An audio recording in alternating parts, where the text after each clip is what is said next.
all settle down. Oh, not at all. Thank you. Yeah, you bet. So, Pandora, do you know where you'll find the questions? Well, I assume that Jose is going to post the live and it'll be directly in the comments of that live. Yes. Yeah. Okay. Pandora, do you know where you'll find the questions? Oh, yep, I sure do. There you go. Did he go live on us? Yep, he did. Thanks for that, Bill. 30-second warning. I know. Great. Don't worry about it. Nothing's changed since January or February, whenever we finished. Yeah. I'm sure I'm the one that's up on the screen too. So great. I'm not. Oh, hey, I'm glad I made the cut. Right I'm the here. I think shouldn't I be the prettiest at least for one night? Yes. You are the prettiest of the prettiest. Thank you. Thank you. I try. Did you mark it as an announcement or no? All right, I'll do it now.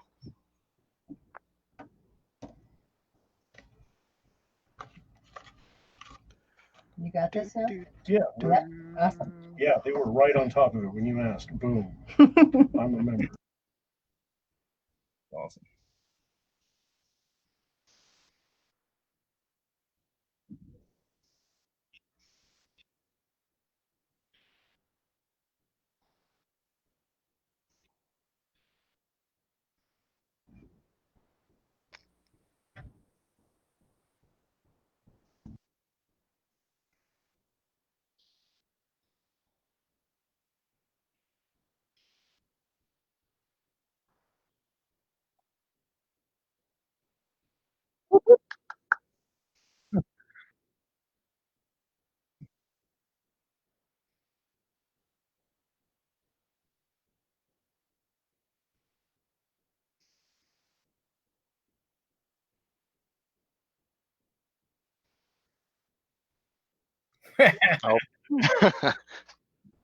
Oh, Pretty Boy Phil. Pretty Boy Phil.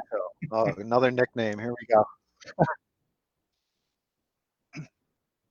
Well, let's get to our guest tonight. So for those of you that didn't see our post earlier, we are doing a Fryprops. Basically, what do I want to say here? See, the jitters are in. Great. It's the first episode. Oh, God. All right. Okay. Vendor spotlight. And basically, I'm going to introduce Scott. Scott is one of the main guys at Fryprops, and we want you guys to basically, if you have any questions in regards to technical, if you have prop ideas that you're trying to come up with and you don't know how to do a certain thing, this is the time to ask it. We want to definitely support Fryprops because they are one of the best vendors in the industry, in my opinion. I'm sure a lot of people will agree with that.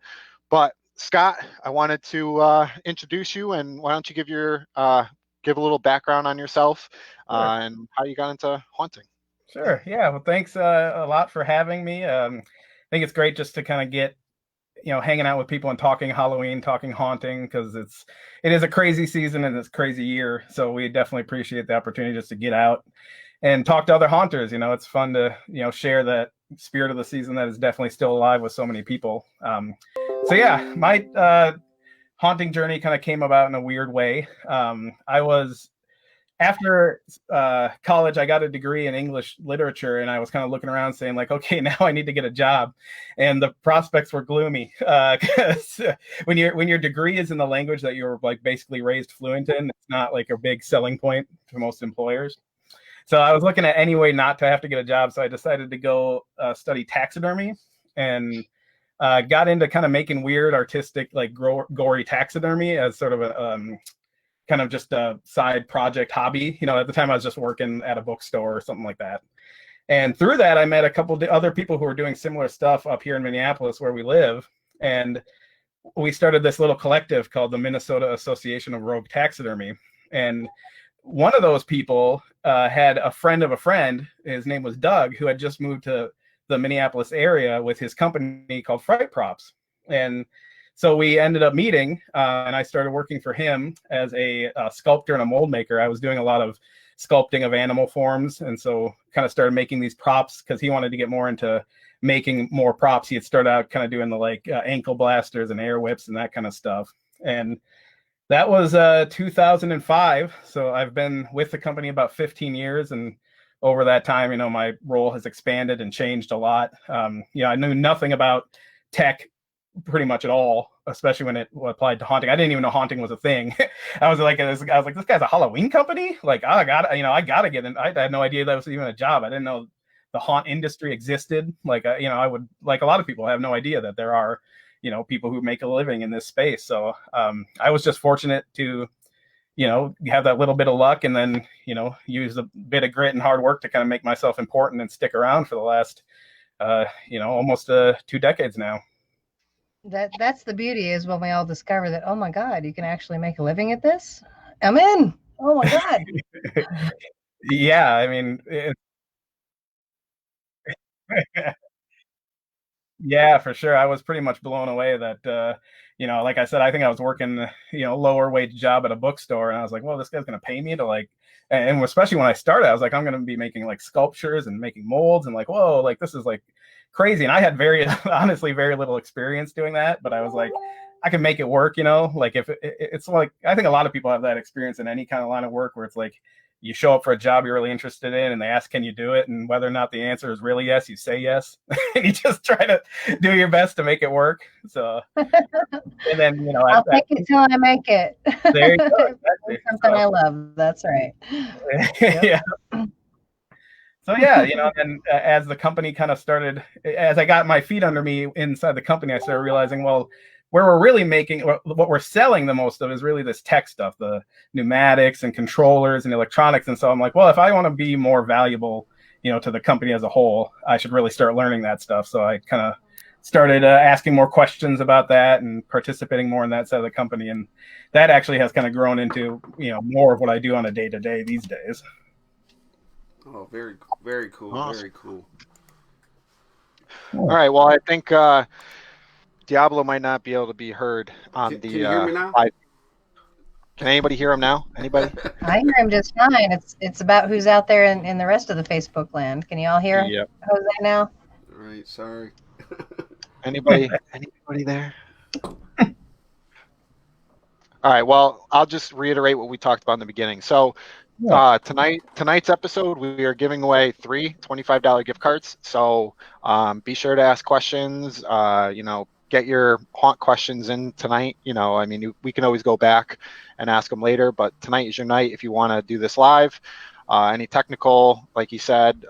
So there he is. Yes. Okay. They can hear you now, Diablo. So we're good. All right. Thank you guys for that. But yeah, so there's some prizes to win tonight. It's not just, you know, we're here to talk. It's, you know, we definitely want to answer the questions and give advice, but we also want to give away some prizes to some lucky winners tonight. So, all right. Well, we might as well get into some. And then also we have Pandora on tonight for those of you that don't know. Oh, because they So can hear me. yeah, they couldn't hear you in the beginning. So, Uh, welcome, Pandora. Hi guys, good to see y'all again. Thank you. So, Scott, I'm going to start sharing here. Some of the pictures you sent over, you have a warehouse clearance sale. So what kind of items can we see on that? Yeah, I picked this one out because I was kind of thinking about the way this kind of this is a crazy season, right? It's an insane year. You know, in a lot of ways, we're like a lot of other small businesses. I think, you know, a lot of people, maybe we have a perception of being like a really big company, but we really are a small business. You know, when I started, it was me and Doug and one other guy. And then there were times when it was just me and Doug. And we've grown, you know, slightly over the years, but we've been like a lot of other small businesses. We'd had to really retract during this time, especially with Halloween kind of being something that not a lot of people are, you know, looking at the same way this year as they might have been in other years. So we had to, you know, kind of scale back and thinking about that, thinking like, where can we maybe be of service to people out there who are looking for, to make their money go the farthest that it possibly can, especially this year. That's always something, people think about. So we have this section on our website, the warehouse clearance, and it's basically just stuff that we've had or we happen to have more of than we need. And so we're discounting it almost down, sometimes below cost or right at cost. There's all sorts of stuff. There's a lot of one-off like props, like there's a lot of I think there's some masks, some props. There's might be a couple tech things in there. But if you go to the main page of the site right now, that's one of the banners. You can just click there. And that's like, honestly, the best deals that you could find right now. And it's all limited stock. There's some like DVDs and that kind of stuff, like just stuff that we want to clear out, this year to make room for fresh inventory for what we're hoping is going to be an awesome season next year. So. Right. What do we have to do to like get free stuff? Is there a page for that? That would be like something to really. That would be some good advertisement right there, man. Yeah, I'll have to pitch to the accounting people. Might not like that as much, but.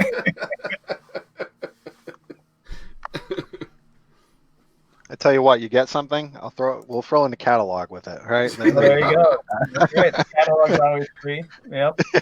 So you can always grab that. Don't expect the catalog to come right away. Nope.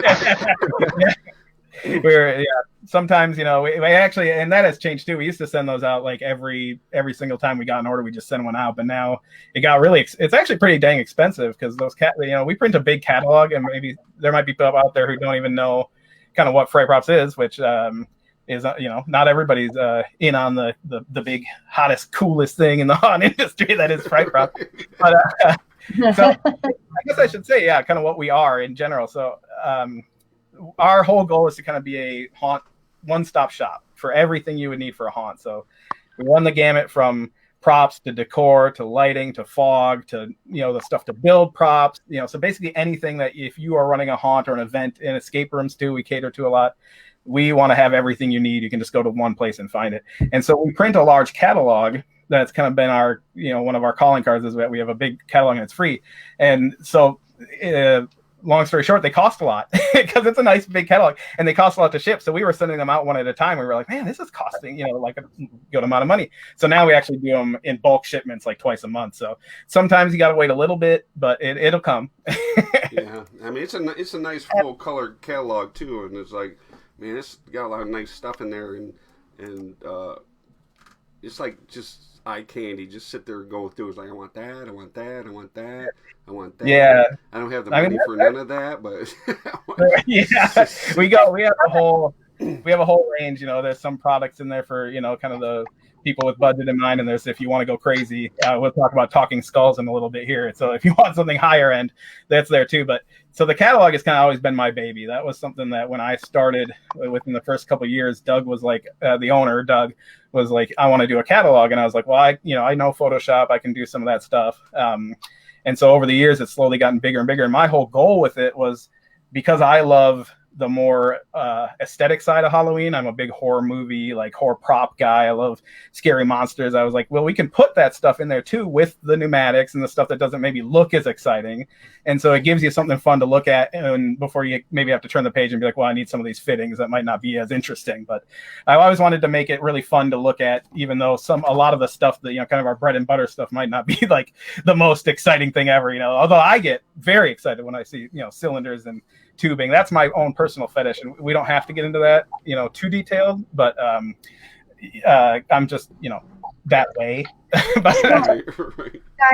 Nate, I'm sorry, Steve Kochi would like to know if the sales of animatronics are up this year because people are trying to social distance and not use as many actors. Sure. Hey, Steve, and I'm a big fan of Steve. Steve's one of the guys who's I look up to a lot for his tutorials, which I do. That's another thing I do a lot at Fryprops, is making tutorial videos, and he's one of my people that I look towards as a good example of how to do that. So, yeah, I mean, it's so hard to tell. Like, honestly, for us, sales are down kind of across the board, and so it's a tough year to gauge any trend, because just all sales have reduced because, people are, first of all, a lot of people aren't working. They don't have that discretionary income that they might have had otherwise, or they're holding on to it a little bit more. They're not so sure, you know, a lot of people are on unemployment. They don't know, you know, what's going to happen with jobs and all that stuff. So a lot of uncertainty. So I definitely do think that that's going to be a big factor going forward.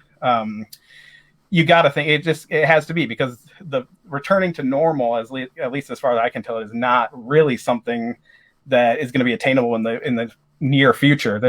I think for a long time we're going to be dealing with people who are going to be a little bit skittish about interacting closely with, you know, people, especially if they're yelling or, you know, that kind of stuff, trying to grab you. So I think animatronics are going to be, you know, something that's going to, you know, rise in importance kind of across the board. I think probably not right now, because there's a lot of people in a slump right now just because, you know, they can't do their Halloween, they can't, you know, do all the stuff because they know they can't put the display out, and they're wondering if Halloween's even going to happen. I think like a lot of it right now is like, as soon as Halloween's over, this and that, they're going to take that money and start spending it and getting ready for next year. That's what I'm hoping, you know, for all the vendors out there, and you know, that they're going to take that money and like, okay, I got plenty now that I'm out doing a hunt this year. Let's I got time. I might not buy it right away, but I'm gonna slowly start building up and get ready for next year. You know, so that's always an option. Hopefully that's what's gonna happen. Yeah, we certainly. Scott, Anna Martin would like to know. She says she's electronically challenged. Is there any support offered for customers terms of? They have the best support than any vendor ever. Thank you. Yeah. So, you know, that's kind of, we were kind of talking about the challenges of this season. And, you know, as our company grew, I started out, you know, cutting my teeth in support. I was kind of answering the emails. And that's how I learned a lot of what I know. Is somebody would ask a question, I'd be like, fuck, I don't know. I guess I better go find out. So I'd research it. I'd ask Doug, I'd ask other people at the shop, and then I'd answer that. And so now that we've had to kind of, you know, furlough people, and since the business is much slower, I'm sort of back in that role doing daily support. So obviously, if you email us at sales@frightprops.com, if you have a specific question or an idea, and you're like, I just don't know, like, can I do this? How could I do this? What products could I use? You know, we are happy to answer that question. We also have something that we call the Support and Training Center on our site. So if you just go to frightprops.com/FAQ, or if you go to the main site and you just click support, there's a whole section of the site that is all documents, and it's all about every subject. So you can go to pneumatics, controllers, you know, fog machines, whatever, electric motors, and all of these areas have documents that we've made for customers over the years that cover those subjects. Oh yeah, and you got the YouTube, and there's YouTube's like how-tos, and I think that's you that's doing them, right? It is, yeah. That's you know, another thing that I do a lot of is video tutorials. So on our YouTube, there's a playlist of how-to. If you go, it's just Fryprops is the username on YouTube, and so you can see all our how-to videos there. I try to, you know, keep going on those. I haven't had a lot of time this year, obviously, but and those are always. Thank you for that. That was actually a question from a viewer, was whether or not there were. Keith asked if there was a YouTube channel, and Sean Boswell would like to know if there's any online classes anywhere. Yeah. So yeah, we don't do necessarily classes, but what I do is if somebody writes in a question, if I see it enough, or if I think it's really something that would be a benefit to have a video, then I'll make one. So that's where all the videos that are on our YouTube come from. Is like there'll be a customer question like, hey, can I do this with this? And I'm like, well, that's actually something I've heard other people ask. And sometimes it's like I'm tired of typing it out the email to explain how to do it. Like once I have to do an email like twice, that's the same thing. Then there's definitely going to be a video or a document that gets made, because I don't want to do it. Yeah, you know, like I'm only one guy, so you know. So if people have specific questions like that, or they have suggestions, you know, this is a great place to drop them to, or you know, throw them on any of our socials, or email us, you know, like, hey, I'd love to see this or that. An online class, that might be interesting. And, you know, this is kind of the first one of these kind of live things I've done. So maybe we'll see if, you know, there's potential at some point to do some stuff like that on our channels too, like hanging out, talking tech, you know, taking questions. And because definitely one of the highlights of my job is trying to distill this information, you know, the best I can that I've kind of gleaned, and help people realize that it's not as scary as it sounds. And, you know, one other thing quick while I'm blabbing on, when people say they're not tech inclined, neither am I. You know, I didn't start out as some like tech master wizard, you know, dude. Like I basically was an art kid my whole life and really was into drawing and sculpting and that kind of stuff. And just slowly over time have kind of absorbed these things. And I take a lot of pleasure in trying to demystify stuff like that. And that's another, prior to haunting, I was in taxidermy. And so I used to do a lot of demos and talking about the art of taxidermy because it was one of those things where people look at it and they have no concept of how it works. And so I actually really like trying to take something that people don't understand and say, like, it's not mystical. There's no big secret. You just have to take the cover off, you know, and then you can see sort of the insides, the behind the scenes of how it all works. I will repeat my earlier question. Are you married? All you had to do that. I am. Sorry, ladies. This one's taken. Yes, my wife. If there are people out there who interact with I'm sorry. Yeah, if you've ever interacted with Fryprops, you probably run into my wife, Kathleen. She's our kind of office manager. She's worked with us also for the past 6 or 7 years, I think. And she's she's really the one that gets face to face with customers the most at like the trade shows and stuff, because she's got the more. I'm actually very shy in person. Internet's probably okay, giving like lectures and stuff I'm comfortable with, but I get pretty bad social anxiety when I'm one-on-one. I do not believe you, not for a second. No, I do not believe you. Okay. If the zombie snail is coming back. Yeah. Hold on one second. Look at this here. I got one. This is the OG right here, the original zombie. Oh, the OG. Yeah. So I don't think so. So yeah, this is what I kind of got started with at Fryprops, was making kind of guys like this. And this is one of our early props that, you know, people liked quite a bit, the Zombie Snail. We did kind of a foray this year into making some new props in-house. I got my friend Christian Hansen, who's a super talented sculptor, came in, and we were producing them in-house. But we've had, with so much going on, there's been issues keeping a person on to be able to do that part of the job. So they're currently out of stock for now while we kind of reevaluate what we can do, because it's pretty labor and you need a certain, you know, skill set to do it. So we did, at some point, we were contracting with another company to make versions of our props, you know, a few years ago. So that might be an option in the future where we do that again. So I'd love to see a new Zombie Snail come back. It's one of my favorite things, so I'm all about it. Right. Is that a taxidermy behind you that you did, or is that just a prop? So this one right here, this is an early Fryprops prop. That's the skinned horse head. So that's a prop I made. And then over this way a little bit, I might be able to turn it. There's a taxidermy hartebeest. That's just a piece I bought at an antique store.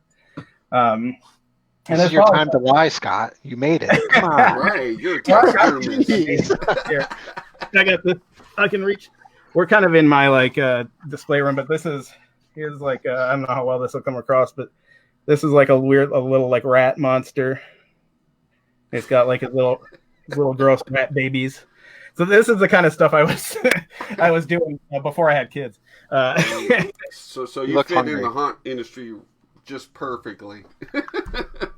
Well, yeah, exactly. I mean, that's what I said. I was kind of, and you know, when I was growing up, like I think like probably everybody on here, I was obsessed with haunted houses. Like I used to do them in my basement. I would hang up sheets from the ceiling and like kind of divide the basement in half and like have my friends walk through, and I'd reach under like the sheet and grab them, or like have them reach in a bowl of grapes and, you know, that kind of stuff, like, and put little rubber hands out, you know, like, right. So I was always like super obsessed with haunted houses. I just didn't really think of that there is a business there. You know, like a lot of people, I was just like, oh, this is fun. I didn't really realize, like, well, this stuff has to come from somewhere and it costs money. So, right. Well, hey, let's talk a little bit about like one of the best controllers out there. Where did that come about? The Peekaboo, sure. Man. Yeah, sure. So, yeah, and I think one of the pictures I sent over is of, and I'll talk more specifically about it. But so, the Peekaboo is like a lot of people's favorite product. It's got a really, you know, a special place for me as well, because when the company was first formed, Doug, the owner, the first Transworld he ever went to, he happened to get a booth across from this guy named Travis, who had a company called Fright Ideas. So FrightProps and Fright Ideas, just by happenstance, had booths across from each other, and both of them have a background in software development and tech. That was what Doug was doing before he got into haunting, and after he sold his software company, he ended up having a haunted house. So they both had this common background, and they started talking. And Travis is the guy who actually runs Fright Ideas. Fright Ideas is a separate company, but we are kind of like a brother and sister relationship. And Travis makes the controllers, but he came from sort of a background that was not necessarily haunting. So just because they happened to meet, then Travis was able to take Doug's input. And then as we continued down the line, input from the rest of us about what is it that haunters want in a controller. So the Peekaboo was sort of born from that. It was like kind of designed to be a controller made specifically for haunting.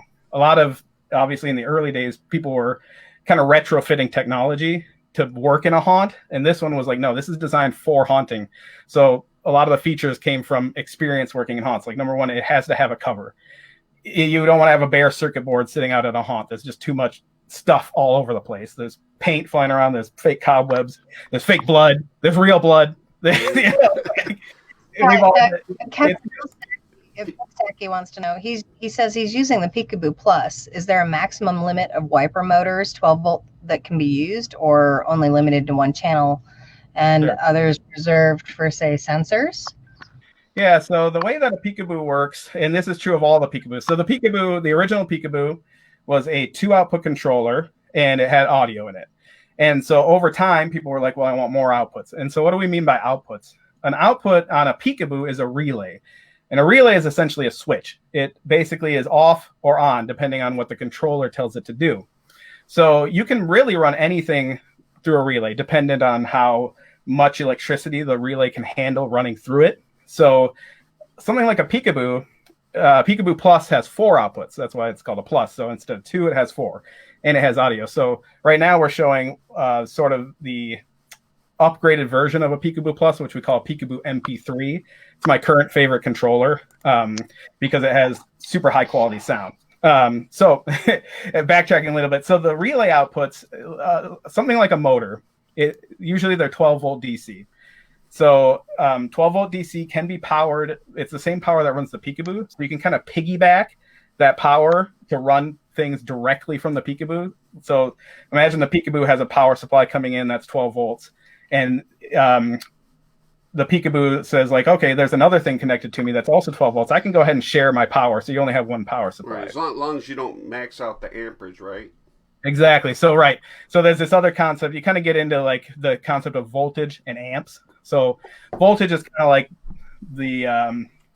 the family that you're in. Are you in 12 volts, 24 volts, 110 volt AC? Amperage is basically the supply of power you have, like how much is available to you. And so the relays on a Peekaboo have a limit of 10 amps each, but the power input can only have up to a little less than 10 amps at the most. And they really only have about 5 amps that could come in. So a motor draws about 3 amps. So if you had 4 motors and you're trying to run them all on the same power supply that's running a Peekaboo, do the math pretty quick, you're going to run out of amps. So, but there's a workaround. So instead of using the same power that's powering the Peekaboo, you can run external power supplies. So you could run 4 motors off of the 4 inputs on a Peekaboo. The caveat being they would all have to run in one direction, and you're just turning them on and off. You're not affecting their speed or their direction. But basically, you're using the relays on the Peekaboo to turn on and off the power that's going to those motors. So they could each have their own power supply that has 5 amps or so each. And then the Peekaboo can just use its own little 1 amp power supply. And it's just the brain that's saying, okay, I'm turning you on, I'm turning you on, I'm turning you on at specific times and for specific amounts of time. So actually, Nate would like to know, and Rob had a similar question. Does Fryprops either sell something that helps to keep them outdoors or to weatherproof them? Sure. Yeah, we have something on the site. It's called a weatherproof enclosure, it's basically a box with a silicone seal around it, and there's a couple little areas where you can run wires out of it. And so you can put the controller in there, you can seal it, and then the only thing coming out is the wire. So the controller isn't exposed to the elements the wires are. And that's a cool kind of premium option. Back in the day, we used to just use like large Tupperware containers and drill holes and then caulk where the wires came out. So there's certainly, options you can do that are more affordable. They might not be as dependable. So we're always open to discussing those as well. So Scott, for something with the Peekaboo controllers, Yeah. I know when I first started out, I'm not going to be afraid to admit this, I tried wiring up 110 to these controllers. Sure. And well, obviously my dumbass touched the wire. Right. I connected it to the controller, and then I went to go screw it down, and I touched the metal part of the screwdriver, and I shocked the shit out of myself. So yeah.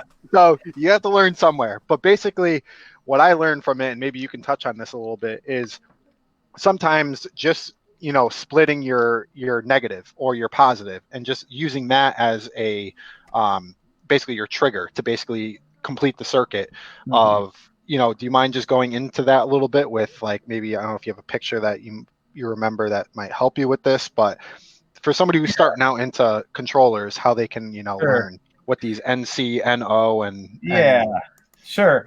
Yeah, so I think first we'll just touch on low voltage versus high voltage. So that's the lesson I think everybody along the way learns the hard way at some point. So low voltage is when we say DC, direct current, and that's when you hear like 12 volt or 24 volt DC. And so obviously the number is lower, 12 or 24, and it's also direct current, which that's a little bit above my pay grade describing the technicalities of direct versus alternating current. But essentially what it comes down to is you can touch 12 volt, it's not going to hurt you. You cannot touch 110 volt high voltage without getting a pretty nasty shock. And I learned that pretty early just playing around with wiring stuff up. I think I wired 12 volt LED directly to a power cord and plugged it in. So I was like, hey, it's power, it's going to work. And then of course it blew up. So the thing with the relays is that a relay can control pretty much any voltage. It can control both the low voltage and the high voltage. So the way a relay works, like I said before, it's kind of a switch, but it's not just an off and on switch. It's a flipping switch. So this picture that we have up right now is pretty good. If you look on the left side, you can see there's 4 relays here. There's number 1 and number 2 there. And they each have 3 letters, NO, C, and NC. So those stand for normally open, common, and normally closed. So when there's no power to the relay, it's the common and the normally closed are connected. So power would be connecting between those 2 points if you had power running into the relay. When the relay energizes, a little mechanism inside actually physically switches to connect NO to C. So what you're talking about is that you can actually run, say you had like a 110 volt power cord, and it's got 2 wires inside of it. You could take one of those wires and split it and take those 2 parts and put one into C and one into NO. Then when the relay energizes, all it's doing, and this is all relays are ever really doing, is just going to touch those 2 wires back together. That's closing the circuit. And that will allow power to flow to whatever's attached to it. And that's where you're talking about if you were to then touch one of these metal screw terminals and there was 110 flowing through, you're going to get a nasty shock. If it's low voltage, that's not a concern. I think really I get NC. Out there is taking notes right now. Are you all taking notes? Yeah. I mean, we just jumped right into the deep end. But I know. Yeah. Listen, I think from what I remember, after my brain fried a little bit, I think it was NC and C that I kept connected to. So yeah, that hurt. So yeah, sure. I mean, the main thing to remember about a relay is all it's ever doing. This helped me early on. Is all it's ever doing is touching 2 wires together. That's it. It's not doing anything crazy or special. It's just taking. If you were to take 2 wires and physically touch them together, that's all that the relay is doing for you. So when people are like, well, how can I, use this relay to turn on a light or something like that? Well, all your light switch is doing is the same thing. When you turn it up, it's just connecting the power wires inside the light switch. So it's really like an automatically controlled switch. Right, and I know, like, I had a lot of problems with like trying to get the motion sensors to work, and then of course I'm like, oh, I know all about the Peekaboo, I can do it, and didn't read the directions. So basically you got to power it up, hold 2 buttons down, and then it switches it to normally open, or it switches. So that's an interesting as a woman on this panel, I like to remind everyone to read their sissy sheets. Oh yeah, we have to. I mean, that's very a lot of what I do. That's no fun. You would be surprised how much of what I do is just linking to the manual. But hey, that's no fun. I'm like you guys. I want to just get my hands dirty. But so yeah, this is interesting too, because when you talk about this concept of normally open and normally closed, relays work that way, but so do trigger inputs, and so do triggers themselves. So a lot of the problem people come across when they want to hook a motion sensor up to something like a Peekaboo to trigger it is they go out to maybe a hardware store and they buy like an alarm company motion sensor. Well, those are normally closed, which means that they're always providing power until they trip and then they cut power or they open their connection internally. So that's actually not how Peekaboos are designed to work by default. By default, they're not doing anything until they receive a signal, and then they run their program. The idea being that you're in a haunted house, you step on a step mat, the monster activates. So tell us what we gotta do. We should have had this conversation about 3 years ago. That's actually a really great segue, Scott, to a question that Anna had, Anna Martin. Does Fryprops offer motion triggers for window projections? Yeah, so that's another thing that has been really increasing lately is video effects in haunts. And so the way that works is that it's all about what you're triggering. So the trigger, I like to kind of talk about this stuff in anatomical terms. The trigger is essentially the eye in your body. It's just what sees what's happening. And all it's doing is telling the brain when to activate the controller. It's just saying, okay, I see something, now do your thing. And so in that case, what you're doing is you would be telling a triggerable video player connected to a projector. So what this is, it's basically a video device. You have your video file on there, and it will play when it receives a trigger signal. And that's connected to, it's like essentially a DVD player without a DVD, right? That you can tell to play with a signal from any device.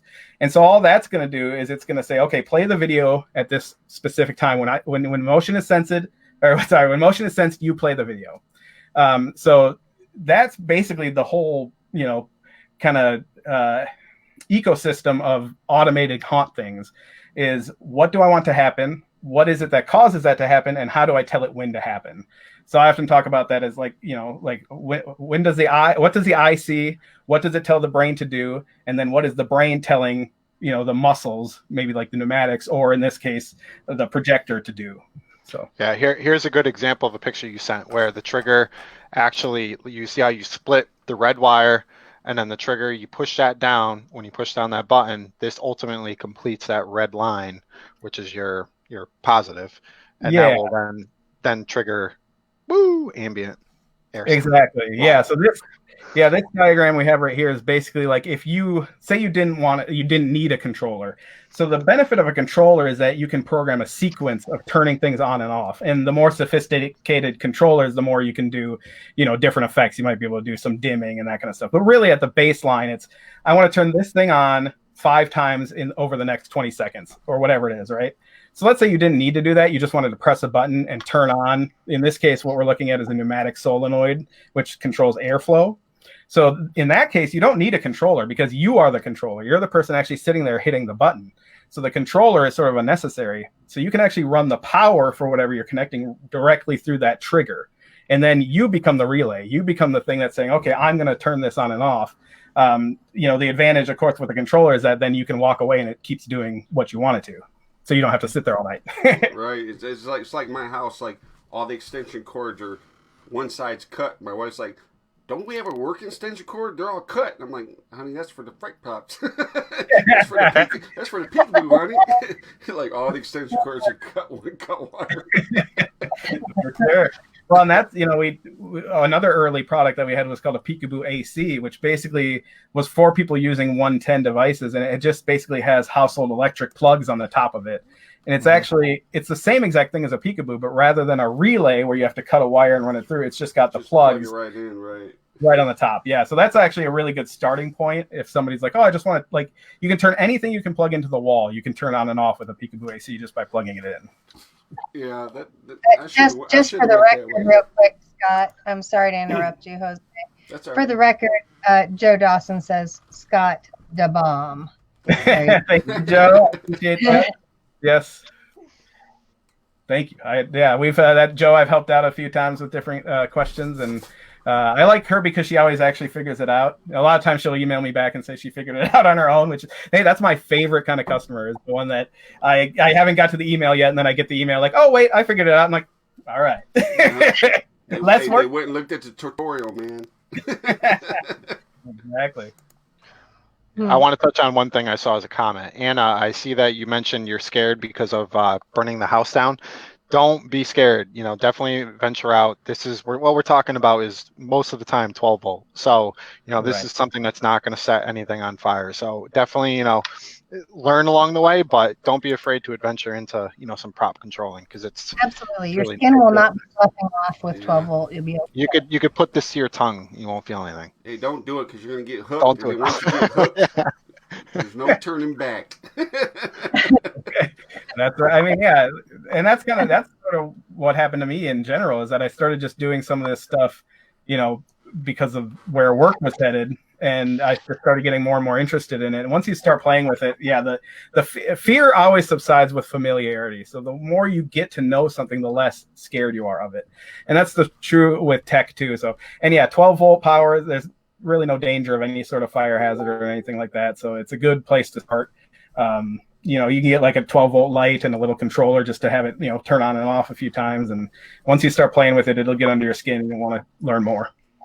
Speaking of lighting, do you guys have lights, LEDs? Sure. Yeah. I think I sent a picture of a new LED we have this year called the Nano Spot Plus. There we are. So we, I think maybe 5 or 6 years ago, we came out with something called the Nano Spot, which is a really tiny LED pin spot. They cost about $6 each. And we've always also carried a whole ton of those this year. Okay, yes, I use them at home too, just to light up like my minis and my sculpt, you know, like my statues and all that, all my nerd stuff. They're really cool. And so we had those, and we also would carry the dark light product, now Gantom. So they have the Precision Z spots and floods, which are a little bit bigger. And we were looking for kind of a middle ground, and that's where we came up with the Nano Spot Plus. So it's sort of a bridge between the $50, you know, spotlight that would be like a Precision Z and the $6 Nano Spot. So at $15, it's a nice middle ground. They're very, you know, they're small, they're bright. They're super well made because we contracted with, you know, Darklight and Gantom to actually make them. So that's something we're very excited about. And, you know, we carry, you know, LED lights, we carry, you know, a huge variety of those as well. And I do a lot of answering of questions on that stuff too. So happy to touch on anything in that realm as well. Keith Rennick says, okay, I'm going to start licking peekaboos. I cannot stress this enough. Do not lick your peekaboo. It will. What did I start? I shouldn't have said it. Hey, just It was all Phil. It's always Phil's fault. Just hey, make sure it's on a tutorial. That's all I gotta say. We'll have to add that to the manual. You know, do not lick. Maybe we'll put like a bad tasting coating on them. I know like they do that with like little video game cartridges nowadays, so kids don't eat them. So we'll probably have to start doing that on the Peekaboos. You know, some kind of like bitter tasting stuff on there to keep people from licking them too much. So Chris Scott, would like to know what your best sellers are. Oh, what's that? bestseller. Chris would like to know what your best sellers are. Sure. Yeah. So, you know, where we really tend to sell a lot is in that tech space. So the controllers, the Fred Ideas controllers, so the Peekaboos, the Boo boxes, which are kind of like the big brother of the Peekaboo. Pneumatics, of course, is one of our longtime specialties. So we sell a lot in that space. And so that's like pneumatic cylinders and solenoids and fittings, and then motors, and video tech stuff, audio stuff. So what we've really kind of found is our niche is this sort of the behind the scenes stuff, you know, the stuff you don't see that's really making the stuff you do see act its best. So. Right. Speaking of video stuff, you guys have a lot of vendors that go through you to sell stuff? Yeah, we do. So that's another thing that I personally really am interested in is working with vendors to help sell their products. So we actually work with a lot of the smaller like mask makers and prop makers in order to get their items on our site, with the goal being that we hope that more people see those products and will order them and have access to something they might not see otherwise. So we work, you know, a number of different ways where we have stuff that we buy in bulk and stock. We also just partner with vendors to where they ship the product direct to the customer when it gets ordered through us. But that's something that I really, really like, because I did start out as a kind of a mask maker and a prop builder and sculptor and stuff. So I love that stuff. And so anytime that I can get another vendor to come on board and offer their products through our site, it's super exciting for me. And to me, it's sort of like the spoonful of sugar with your medicine, and that's kind of the concept behind, again, the catalog. It's like, there's some of the stuff we have, it may not be all that sexy to most people, but if you put like a cool, chopped off severed head next to it, it's like, oh, at least I have something kind of fun to look at while I also shop for my hardware. Right. I would always think that the wiper motor would have been the biggest seller. Well, that's true. We do sell a lot of wiper motors, and that's something also too that we're really proud of our motors as well, because we actually have them specially made. So they're not just something that we're buying from an aftermarket car manufacturing company, but we actually, and this is true of our power supplies as well, we've given manufacturers specs that we know that will work in a haunting prop making kind of arena. So some things like other motors, sometimes you have to machine off a weird little connector on the motor arm because it's designed to be fit into rolling up a window or something like that. So our motors, or the wiring harness might be kind of weird. Like you might have to solder or attach wires to it. Right. So we tried to make ours, first of all, have a lot of torque. That was the main thing. We want to make sure it has enough torque to move, decent sized stuff. And then also have just straight up wires and an arm that you can attach stuff to super easily. Right. I used to get my wiper motors from some guy that used to do crash derby crazy 8 cars. So he would take the wiper motors on, give it to me, but then I'm like, well, shit, this is a Honda wiper motor. I didn't know what wires went to what. Yeah. And I was like, I burned so many up. I was like, you know what? Right. And then I went to a convention, and then I was like, holy shit, they're super cheap. I was like, honey, buy 5. Get me 5 wiper motors right away, man. Get 5. She's like, what are you using me for? I said, because I need them. Yeah, and I think that's that's kind of also what we've tried to do is in so much of prop building, especially when you start out, you're just getting, you're pulling stuff from everywhere. And I think you pretty quickly can realize that even though it might be cheaper, the headache can be a lot not really worse. So we want to provide that outlet. If you have, it's all labeled. Exactly. So we want to provide that option. We totally have respect for people who are just taking stuff apart and making stuff. That's how we started too. But if you want to kind of save yourself a little bit of that heartache, we want to have something that's ready to go. If you ain't super tech, man, let's just make it simple. Okay, this wire goes there, this one goes there, turn it on, you're good to go. That's right. And that's and we're talking motors too. We have a motor controller. I saw we had a picture of a little bit called a picovolt. And that actually can control not only the speed, but the direction of a motor, so that you can program a sequence of a motor moving back and forth at different speeds. So that was designed for creating, moving kind of rotating characters or whatever it might be that have a more natural movement rather than just going around at one speed. Does this one change directions too, or no? It does. Yeah. So the Picovolt. I got one, but I haven't used it yet. So I was like, okay. Yeah, that's the huge advantage of the Picovolt, is that you can not only control the speed but the direction as well. So you can do stuff where it turns a half turn that way and then turns back the other way, and you can make those turns slower or faster. So you can really create some super cool movement with it. Well, I mean, the cool thing about it is it's like when a lot of people put their props together and they put their wiper motor on it and it moves a lot of stuff, and when it comes around to that certain rotation, the whole prop just kind of rests. You know what I'm saying? It's like it goes through the motion and rests. And if you have the reverse, it doesn't do that. It just kind of comes up and then just rotates back. They don't have that, over the roller coaster kind of reaction to where the prop kind of jerks a little bit. So that's where I think this comes in really handy. Yeah, it gives you options. So if you can use it just as a straightforward speed controller. The other great thing, of course, is it's triggerable. So if you want something, and it can have both a show that's kind of happening, we call it an ambient show. And so that means it's just happening all the time, and then a triggered show. So you could have one movement that's just happening all the time, and then as soon as somebody triggers it, you can kick into a different movement, and program pretty much anything you want. Right, especially you guys have all the adapters for the motors too, like different linkages and stuff like that, which really comes in handy because sometimes you come into props, you're like, oh man, I need something a little longer, sticks out, and it's like, Right. and you're trying to take a piece of steel and make it.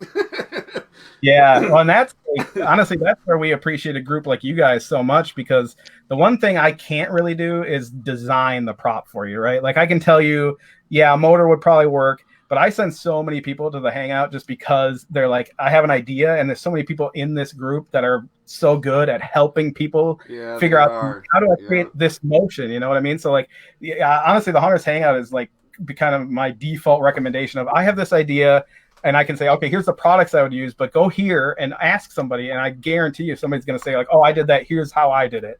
Right. Like here's the linkage I used, like, and then it's okay, go ahead, get that stuff, buy the motor from me, and I'm happy, and then go, right, get the linkage. Right. Yeah, there's a lot of talented people on there, man. Yeah. I went to them a lot of times. Yeah. Speaking of motors, Rob James would like to know, do you have motors similar to the black vent motors from a while back?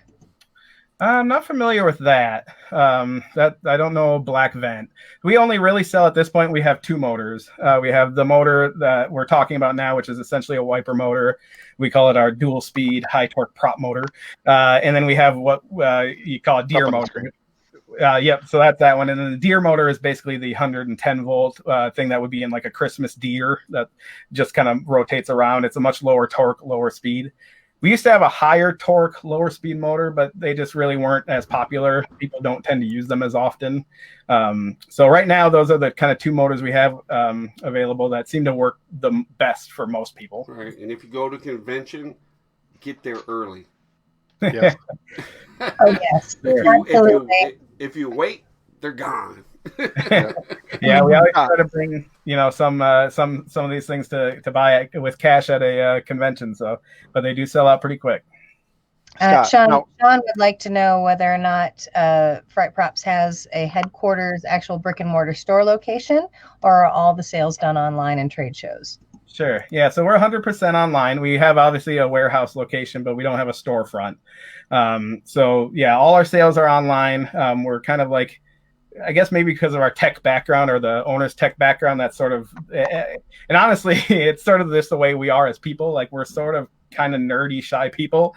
And so we like to just do stuff on the internet because that's where we're the most comfortable. But yeah, so we've talked about it over the years, but it's just a whole nother bag of worms that having an actual like retail location that you have to staff and all that stuff. So right now we're 100% online. All the orders just come through the website or at a trade show, come see us there. And you can buy stuff there and order stuff there. And we have usually some stuff that you can buy right there, cash and carry. And then a lot of it, we just take orders that we then bring back and enter through the site. Right. I mean, one question, Scott, I have for you though is going back to the motors quick. What situations would you ever use for the park? Can you give any examples of that? Sure, absolutely. Yeah, park is super cool. So the main reason, so what park is essentially there's a factory set point in the motor where when you activate the park, it will stop the motor arm at that point every time. So where that comes in really handy in haunting is things like opening a lid. So let's say you have a coffin or something, you want to open the lid using a motor. You want the lid to stop closed every time. You don't want it to stop partway closed. And the reason that you need park for that is that motors drift over time. So let's say you program, regular, you have a Peekaboo, you have a regular motor, there's no park on it, and you program your perfect up and down motion. Over time, so what the Peekaboo does is it takes that in its internal memory and it sort of does its best to get as close to what you programmed as possible. Motors are not super fine-tuned, devices. So over time, your lid might start closing here rather than flat. So what the park allows you to do is say, no, when I tell you to park, I want you to go right back to this position and stop. So that allows you to have something, like a coffin lid that would open. It could stay open for a while. And then when it shuts and on its way down, you give it that park signal. Essentially, it's touching those two wires together. And when it comes back to that park position, the next time it hits that position, it's going to stop and stay there. So it's sort of like a reset point. I never knew that. Wow. Yeah. And I didn't know that either. Oh, yeah. Shit. You just learned something today, Phil. There you go. The great thing with the Peekaboo especially. All right, I just bought 5. What's that? So I just bought 5 motors. I'm good. There you go. and the Peekaboo is designed to work with that function. So that's part of the programming of the Peekaboo is that you can tell it to park, the next time it hits that position or on its next rotation. And you even have options about like whether it parks quickly or if it kind of coasts into that park position. So yeah, Is that really what the useful. different parks are is for one coasting versus going fast, or no? What's that? In your picture, you have 2, a gray one and a yellow one.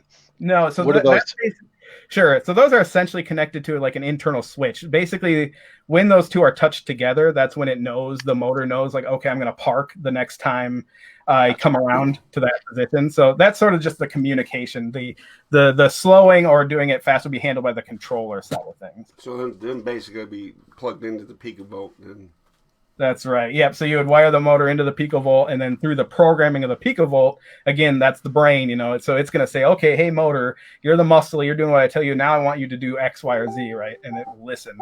Another way that park is important, too, is if you have a character that's facing one direction, maybe people have experienced this, that over time, it's turning left and right, and all of a sudden it's like over this way, turning left and right. That's where park can come in really handy, because if you park it back again, the motor knows, okay, I'm starting here. And it will always kind of have that reference point. Right. So that just kind of fines tunes whatever we built. That's right. Exactly. Yeah. It really just like rolling around. That's right. Yeah, and that's fine for a lot of things. But yeah, if it's something like opening a lid, or if you want a character to be facing forward, like that's when you really need to look at that park function. Right. Yeah. That takes us to the next level when we're like trying to fine tune the props. When we get up there and think we're like, okay, we're good now. Now we need to fine tune it. Yeah, for sure.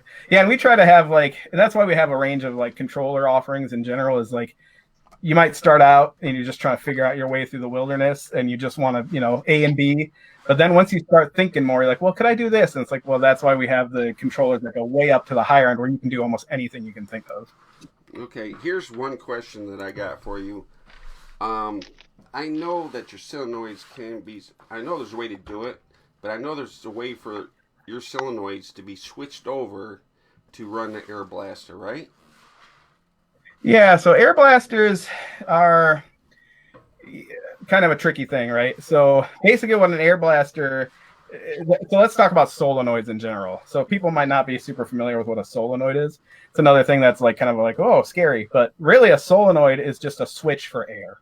All it is it's electricity comes in and it either is open or closed. So it's either letting air through or it's not. That's the simplest version of a solenoid. So if you're looking for an air blaster, there are multiple types of solenoids. So the very basic one is just called a two-way solenoid. Air goes in, air goes out. So if you're building an air blaster, that's usually what we recommend, is that basically it's closed when you don't want air flowing through. You open it up, boom, air shoots out. Now, the next level up would be something like a three-way solenoid, which has air in, out, and then an exhaust.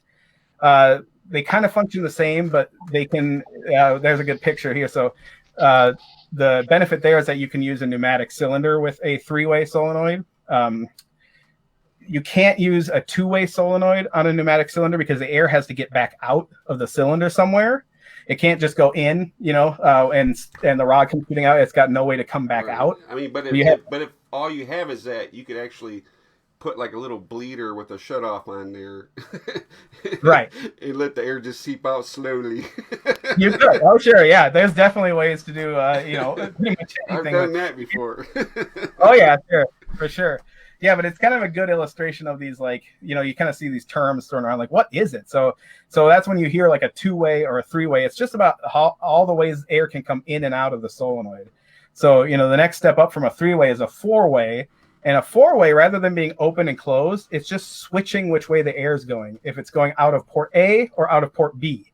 So rather than shutting air off, it's just directing the air to a different flow. And that's how you get a cylinder to extend up and down, is you have this solenoid that's saying okay, in my default state, air is going down to pull the cylinder back in. And then when I switch, air is going to go the other way and go to the other fitting or the other entry to the cylinder and go up. Right. Nate Dingman says mind blown, and Michael Lacey says he's typically completely lost on stuff like this, but loves that there's guys like you, Scott, that will help them not mess up horribly, and that Frightprops is an awesome company. Oh, thank you. Yeah, I mean, that really, I appreciate that very much. That's something I like. I really like trying to distill the information that I've kind of gathered and hopefully demystify some of this stuff, because I really feel like if I can get it, most people can. Right. There you go. I mean, and one thing that I want to say to anybody using solenoid stuff, definitely get the mufflers with the bleeders on them, man. That's like a godsend. You control how fast it goes up. You control how fast it comes down. A lot of people have the props where they come up and slam down, and I mean, you can definitely control that, and it actually helps your prop last longer just from the beating. Yes, for sure. I mean, that's another thing too, is when we're talking about airflow, the way that you control the speed to a cylinder is through the airflow. So if you reduce that airflow, the cylinder will come back down more slowly. So that's kind of what you're talking about with those. Right. They're needle valves, essentially, that it basically reduces how fast the air can get in or out of the cylinder, and that will make it move more slowly. Yeah, plus it mufflers the sound of the air exhaust too, that makes the prop more realistic as well. Right. And that's actually a great segue too. Nate said, I still have problems with air leaks. What is he doing wrong? Yeah, air leaks most of the time it's because of a fitting that either doesn't have enough Teflon on it.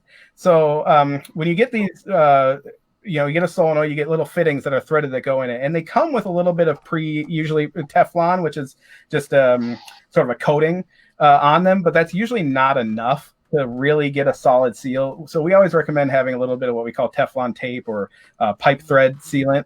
You put that on, and then you can screw that in, and that'll usually help get rid of most air leaks. That's almost always it, is that there's some fitting that either doesn't have a full good Teflon around it, that's not screwed in all the way.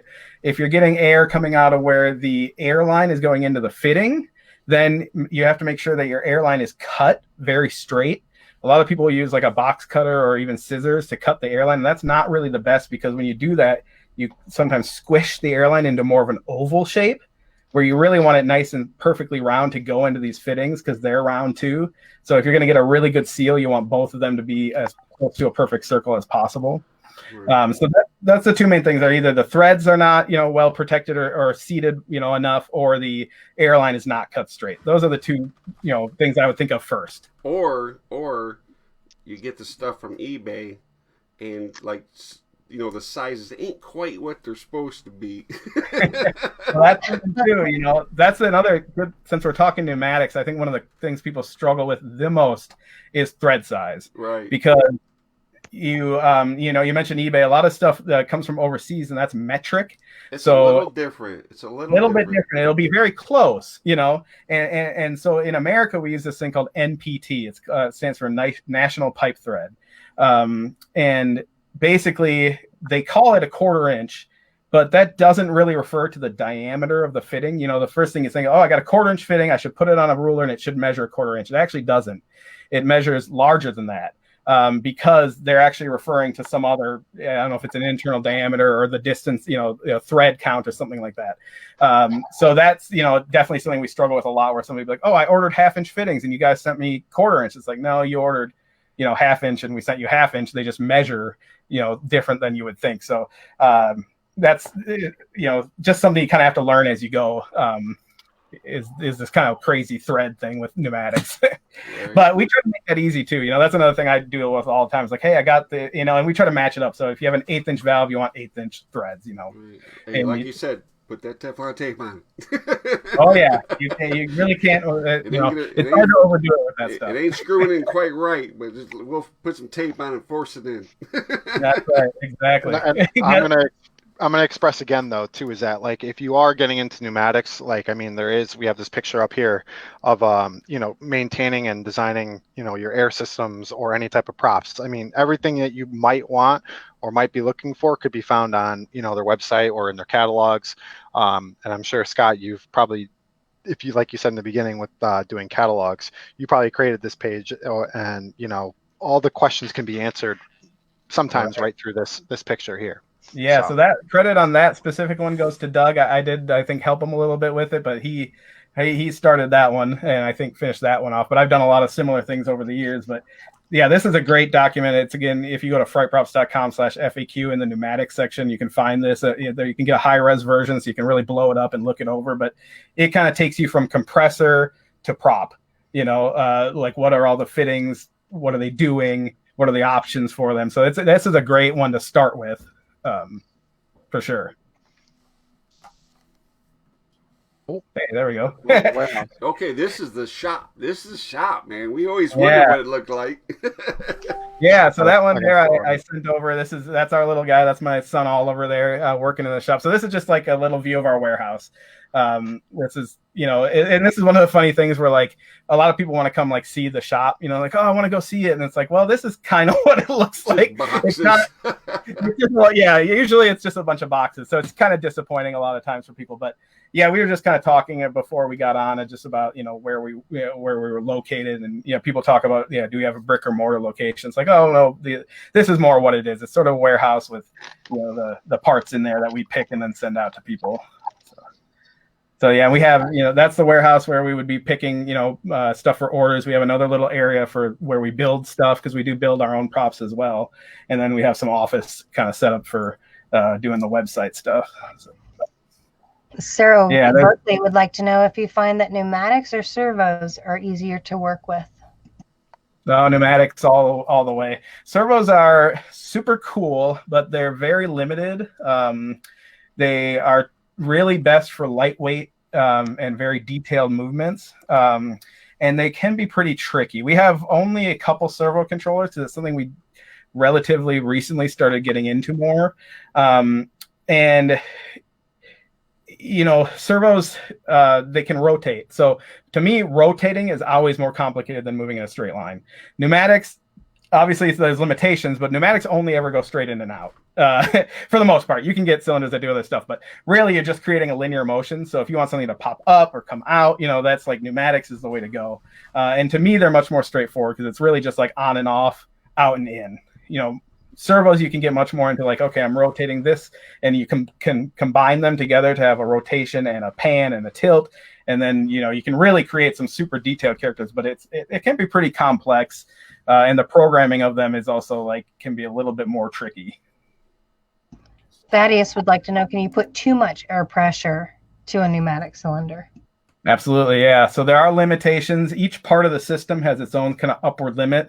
So I think that in most pneumatic systems, the fittings usually have the lowest maximum pressure. I think it's usually somewhere around 120 to 130 PSI. Our go-to recommendation for PSI is always use as little as you can get away with.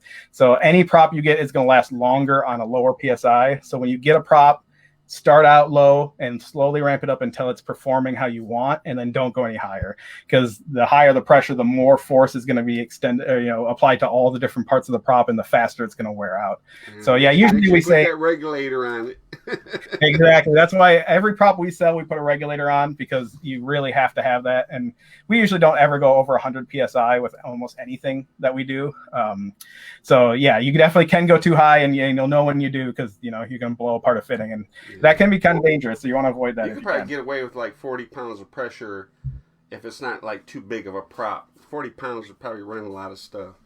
Yeah, definitely. I think for the most part, we go to between 40 and 60 PSI, I'd say, is kind of our go-to range for most things. And bigger, animatronics will require more, but even so, I wouldn't go over 100. Right. What about the air whips? I mean, do you guys have lines that are not as thick, so you don't have to use 120 pounds of air to get it to whip around? Yeah, sure. Yeah, so we make air whips in house, and the line that we use for that is 5/32. That's the outer diameter of it. So standard airline is a 1/4 inch outer diameter. That's what most people would use. So this is smaller than that. Air whips are tricky, because the more you have, the longer the whip is, the more likely it is to get tangled together and then not function. So we usually keep ours pretty short, and you just try to position them so that, they get an impact on somebody when they're walking by or whatever it is. But I think, a lot of people have probably found that if you have really long, even if it's thin, really long whips, they'll tend to just sort of tie themselves in a knot over time. But yeah, that would be, we use 5/32. airline, and there's two types of airline that usually people deal with. There's polyethylene and polyurethane. Basically, polyethylene is cheaper, but it's less flexible. Polyurethane, so on an air whip, we would use polyurethane because it's much more rubbery and whippy. It's also more expensive. That's what I wanted to know. I'm like, shit, man, every time I make an air whip, it's like I gotta have like 80 pounds on that baby. Yeah, that I would guess probably because either the airline's too big or maybe it's not the right type of airline, because you really want something very flexible. Yeah, I need something more flexible. Man. Remind me not to go to Diablo's haunt. Knocked in the face by a half-inch airline. Only make just small kidding. incisions, man. Yeah, I'm just kidding. No, you're not.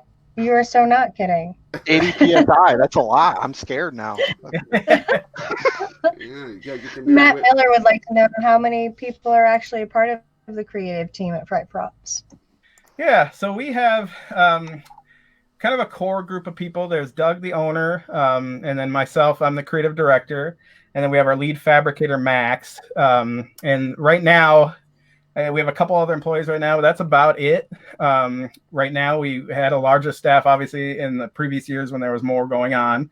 But so the creative side is really, myself, Doug, my wife, Kathleen, and Max, and some of the other people that work in fabrication. But we try to be collective as far as like if anybody has an awesome idea for something that we will try to make it. So we try to be open and have meetings about, can we do this or that, or does anybody have an idea for a prop or a product? That's something we're totally open to. So yeah, I think as far as like the design of stuff, that's mostly my department. As far as like the website and the graphics and the appearance of everything, kind of like the more marketing side of thing, that's sort of where I specialize. So you're the pretty pictures boy. I've always liked that pretty. I mean, and that kind of speaks to my background with all this stuff. Is I've always been about like, even when it comes to like masks versus props, I'm much more of a prop guy. But like, I just like stuff that looks cool and that I can set somewhere and just kind of look at it. So I've always been, prioritize aesthetics personally. One more question from Sean Boswell. What pneumatic prop would you recommend for a beginner builder to start out working with? And what's the easiest thing to set up and use? Yeah, so I would go with a kit. We sell a bunch of kits, and recently last year I started going through them all and kind of retooling them and doing a series of videos that are on our YouTube called Let's Build.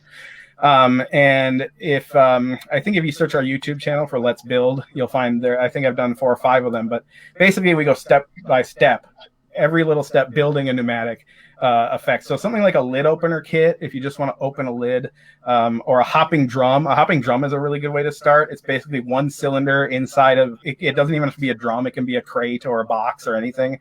You just want to make something bounce up and down. That's a really simple way to sort of get your feet wet in the world of pneumatics. So yeah, maybe like a lid opener, a hopping drum. Once you get a little bit more experience, you can do like more of a creature crate type thing where you start adding lights and sound. But yeah, I'd say even we do have like a simple cylinder kit if you just want to get a cylinder and a controller just to kind of start playing around with how cylinders work. That's another good thing to look at. Yeah, that's exactly what it is. It's like if you buy the kit and then you actually see how it works, then you feel more comfortable with it, and then you can go to Fryprops and buy all the parts to do it all. A whole new world opens up. It opens up a whole new thing because you're so scared you're so scared to do it, and you're like, oh, I'm not going to get it to work. But you buy the kit and you see actually how it works, and you're like, hey, that's not that complicated. And then you say, I can get this to move, I can get that to move, and then you buy all your parts from Fryprops, and then it opens up a whole new world. Yeah, I really think it is really that once you get your hands on the stuff, it demystifies so much of it. As soon as you see it, you're like, it's not that complicated. Right. Yeah, so I really think that was kind of the whole purpose behind that Let's Build series, is to really go through like down to every little thing we do. Everything we do, putting the kit and the prop together, we filmed. So you can watch. They're kind of long, but you can watch if you have any questions. That we do the whole process. So that's definitely a good place to look for a start, beginner. Oh, I've watched many of them. Trust me. Yeah. And Scott, speaking of that, Scott, please make sure when we're done with the show to take a moment to go back through and read the feed comments and questions, because we didn't, of course, get through everybody tonight. So it'd be great if you go back through and take a look at that. Yeah, definitely. I'll be happy to. I'll spend some time at the office tomorrow paging through, and I'll answer anything I can. What's this we got here? Yeah, real quick, I wanted to touch on this, Scott, was just, I know we talked about projections in the beginning. So I know you have a couple more photos here of just, looks like a powered speaker and a media controller. Yeah, so those were just a couple things I was thinking about, kind of where haunting is this season. And it's going to be a lot of trying to, make things happen automatically, right? So this one that we're looking at now it's an automatic video player. So this, I think, is a good season to think about doing some video effects, especially even for people that are just doing their house for trick-or-treating. If if trick-or-treating is happening where you are, and people might not be coming up close to the house, but you can do some projection effects that look really good from far away. So if you want to do something in your windows or something. So this is what we kind of talked about earlier when I said a triggerable media player. So it's basically a video player, but instead of playing a DVD or, something like that, it plays a video file that you just put on an SD card, and you can trigger it so that it can have, and the really cool thing about this Sprite is that it does something called seamless looping. So you can actually have one file. This is what we used to do, like our haunted paintings. So you can have one file that's just playing on a loop. That file could be something as simple as just like, it's a video file, but it's a still image of a person. And when you trigger it, it could play a different file where that person changes or moves, and so that works with, that works with, just standard TVs or monitors or a projector or anything like that. So they're super easy to work with. You don't have to do any programming or anything like that. You just have to have your video files and put them on an SD card, and you're good to go. And then this thing here is we call a screen box, and it's essentially a powered speaker with a built-in MP3 player. So this is another thing where if you're maybe you're doing some kind of a haunt, but you're not going to have as many actors who are going to be as vocal as they might normally be. This is something you can put where when people walk past it, you can have a scream or some kind of, scare sound or startle sound go off and kind of, maybe save some of that, vocal. That's motion censored? That's got a built-in motion sensor and plays MP3. So you just put your sound. It comes with 4 built-in sounds. It's like a clown sound, a scream, a zombie roar, like kind of that stuff. But you can put any sound you want, any MP3 file on a SD card and put it in there, and it'll play when the motion is sensed. That's cool. Yeah. It's super loud. And we have a couple different models of that. We have some that are smaller, some that are bigger. But I think, a lot of people are going to be figuring out, how do I get an experience where I don't necessarily have to have, an actor where I normally would, and this could be a solution for some of those problems. Yeah, that's very cool. Yeah, I never knew you had that. Oh yeah, no, I didn't either. Oh yeah, could have used that on our trail this year. That would have been awesome. Just a quick question to see if I understand the Sprite properly. Yeah. Let's say I have a live actor in a spot in the haunt, and that actor needs to leave. I can then use that Sprite to project an image, for instance, of that actor, even if they're not there. Is that a possibility? Yeah, sure. So if let's say you had an actor and they kind of had a routine that they did. If you videotaped that routine and then saved that video file, you could actually then play that with the Sprite and use a projector, and it would show, obviously it would be a 2D projection. It wouldn't be like a 3D hologram or anything like that. But you could have that, like say maybe you have a window or something that an actor comes up and pounds behind. You could replace that with a projection or even a TV screen that's playing a video of that happening if that was something you needed to do. Scott, do you have any idea how many problems you just solved for me? That's cool. That's cool as hell right there. Yeah, that's and that's kind of the philosophy behind the whole company is, when we first started, we were making props, and at the first show that Doug went to before I was even involved in the company, everybody was like looking under the prop, behind the prop. We've all done this. We've gone to like the trade shows and we've been like, how do they do that? And he had this idea, which has sort of been the founding ethos of our company. That's like, well, that's fine. Come look, come see how we do this stuff. We'll sell you the parts. Like, that's kind of the philosophy behind the whole company is that, like, yeah, go ahead, look under the hood, see how this stuff is done, and then we'll help you build it and we'll sell you the parts to do it, because we want to really empower people to actually create things that we might not have the idea to make, and make it as easy as we possibly can. There you go. All right. This has been an absolute wealth of information. All of our minds are blown. It's incredible. Oh, Truly. Oh. We can't hear you, Phil. Oh yeah, I couldn't hear you, man. No.